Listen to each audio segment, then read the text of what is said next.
All week long here on the Weather Channel, we are talking about a new alarming report on global sea level rise. The most recent projections from NOAA map out the likelihood of at least 1 foot rise by the end of the century. And this is an issue the U.S. military has been taking seriously for quite some time. And joining us to talk about this is Dr. Marshall Shepard, a UGA professor and host of Weather Geeks. Good morning to you, sir. Let's start with the lowest scenario, which is still significant, right? A 1 foot rise by the end of the century. What could this mean to our military installations and assets along the coastline?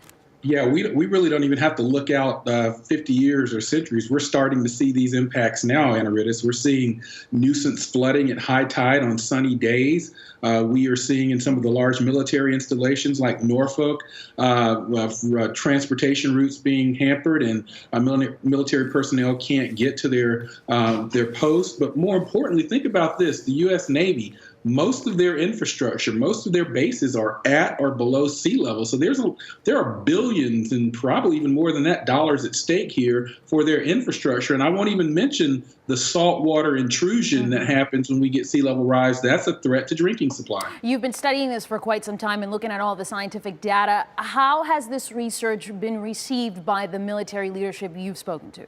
Well, I served as a co-author. The military actually convened a panel of experts several years ago, and I happened to be one of them. That report's available at the National Academy of Sciences. The military, particularly the Navy, they've been on this for years. No matter what president is in office, what party's in office, these folks don't plan for hoaxes.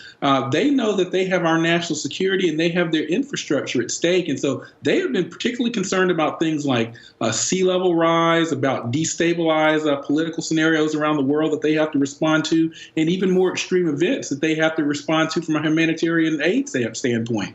Dr. Shepard, we only have a few seconds, but I do want to touch on what's at stake when it comes to access to information. When we see reports of the restriction of public information and specific research from the EPA, what kind of consequences can this have?